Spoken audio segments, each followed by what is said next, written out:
The mask of goodness. You've always been told you're a good person. And maybe that's true. You're the one people come to when things fall apart. The one who remembers birthdays, checks in after breakups, offers help before anyone asks. You don't raise your voice. You don't ask for much. You let things slide because it's not worth the fight. You are, in so many ways, easy to love.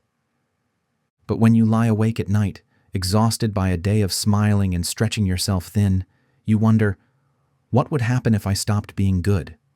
Not kind, not decent, not thoughtful, but good in the way you were taught to be, the polished, palatable version of you, the version that says, it's fine, even when it's not. That hides their hurt. That puts everyone else first. What would happen if that version disappeared? Would people still come around? Would they still love you? Would they even see you? Because that's the secret fear, isn't it? That without this mask, this role, you'll be nothing. Or worse, a problem. For many of us, being the good one wasn't a choice. It was a role, assigned early, often unconsciously, and reinforced by the people we most wanted love from. Maybe your home was loud with conflict, and your quiet compliance earned you praise. Maybe your parents were overworked or emotionally unavailable, and your emotional self-sufficiency made their lives easier. You learned that being good meant being less disruptive, less demanding, less emotional. And over time, this became your identity. Not because it felt authentic, but because it felt safe. This is what psychologists sometimes call an invisible contract, a deep, often subconscious belief system that says, if I behave this way, I will be accepted. If I stop, love will disappear. So you kept the peace. You became responsible, thoughtful, agreeable. You made yourself small to stay close. But here's the cost. When your goodness is a survival strategy, it never truly feels like love. It feels like a transaction. You've probably heard the phrase, nice guys finish last. It's meant to be a jab at the futility of kindness in a harsh world. But there's something deeper going on here.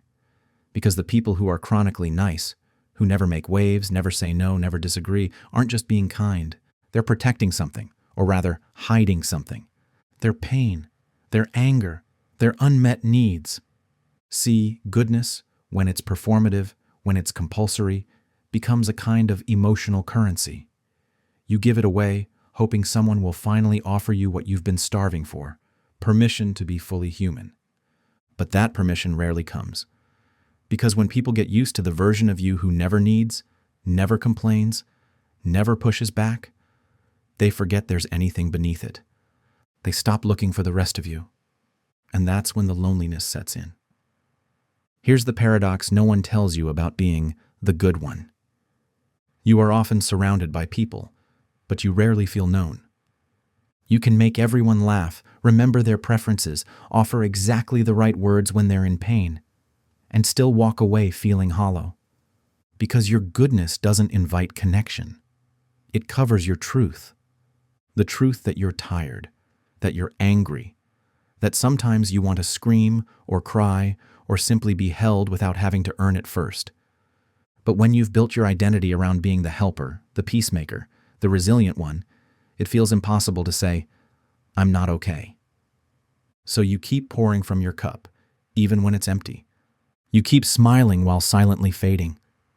And part of you starts to wonder, if no one sees the real me, does that version even exist? The burnout beneath the smile. You know the script by heart. Someone needs something? You say yes. Even if your schedule is packed, even if your body is screaming for rest, your mouth says, of course. Someone's upset? You scan the room, try to fix it, try to soothe. You instinctively take responsibility, even if it has nothing to do with you. You don't want to make things worse. You just want to keep the peace. So you apologize when you're hurt. You shrink when you're angry. You laugh off the comments that sting. You keep offering, even as something inside you quietly withers. And you tell yourself it's noble. But let's be honest, it's not just kindness. It's fear. Fear of being seen as difficult. Fear of disappointing someone. Fear that if you stopped performing, the love would stop too. Psychologists call it fawning, A trauma response where instead of fighting or fleeing, you appease. You anticipate needs before they're spoken. You morph into whatever version of yourself will be most acceptable, most useful, least threatening. It's a clever form of emotional survival, especially if, in your formative years, love felt conditional, based on your performance, your obedience, your ability to not make waves. This habit becomes so ingrained, you may not even realize you're doing it.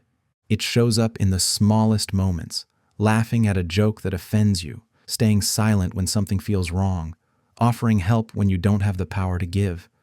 And the world rewards you for it. They call you thoughtful, selfless, mature beyond your years. But what they don't see is the internal erosion, how, piece by piece, you trade authenticity for approval.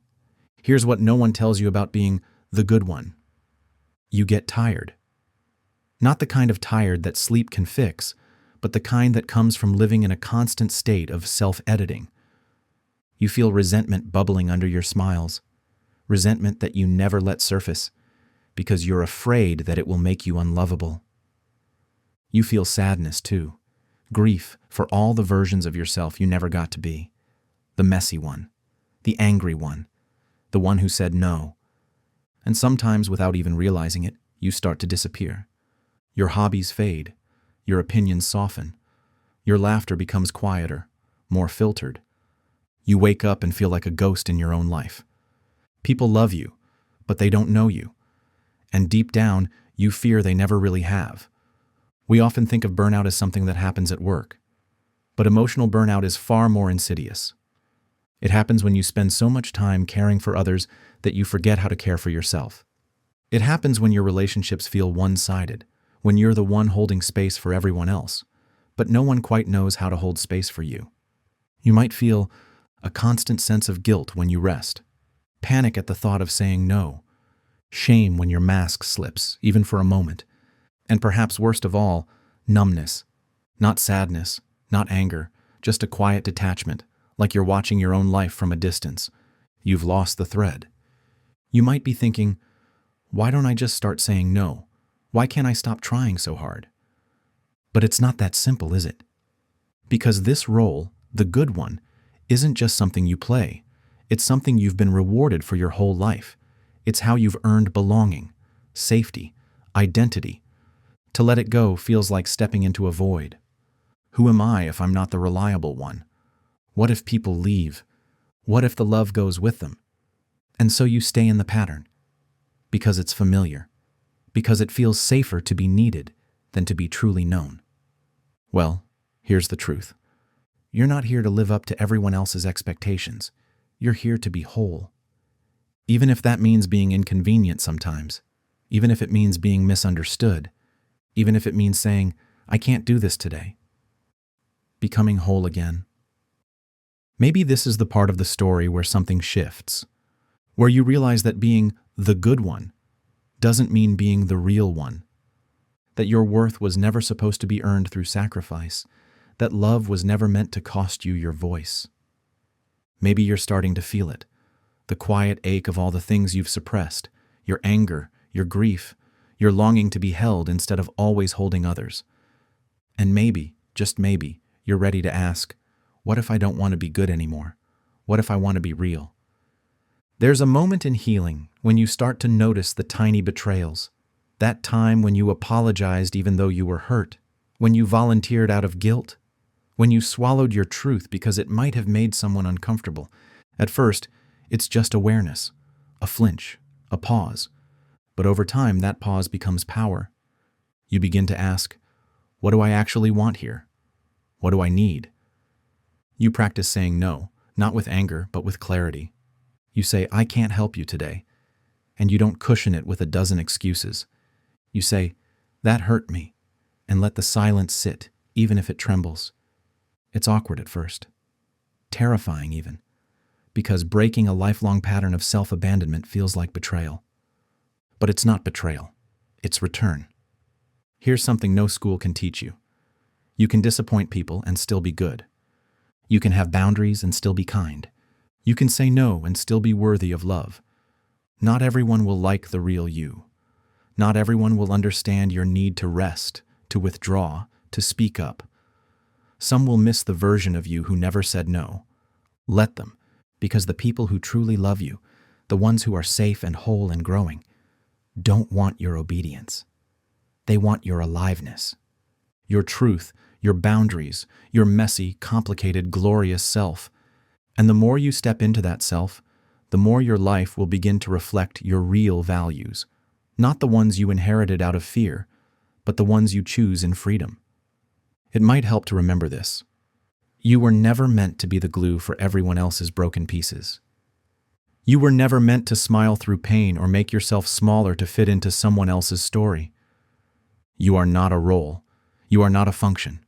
You are a person with needs, limits, edges, and depth. You get to be soft and fierce, compassionate and clear, loving and honest. You get to take up space, not because you've earned it, but because you exist. Imagine a life where you don't have to constantly manage other people's emotions, where you can say yes with joy and no without guilt, where your relationships are built not on performance, but on mutual presence, where you can cry without apology, rest without shame, speak without shrinking. That life begins the moment you decide to stop being the good one and start being the whole one. It begins with one small, defiant act of truth, and then another, until the mask slips, and what's left is not a polished version of you, but the real thing. Raw, radiant, free. So if you've been carrying the burden of being the good one your whole life, maybe it's time to put it down. Maybe it's time to stop asking how to be good and start asking, what would make me feel whole? And trust, really trust, that you don't have to earn your place here by being palatable, perfect, or pleasing. You belong, not because you're good, but because you're you. And that might be the bravest thing you ever do. Thank you for being here. If this stirred something in you, don't just move on. Sit with it. Journal. Talk to someone. Choose one moment this week to be honest, even if it's scary. You're not here to disappear. You're here to live, fully and freely. So if you're ready to keep unlearning, relearning, and returning to yourself, let's keep talking life.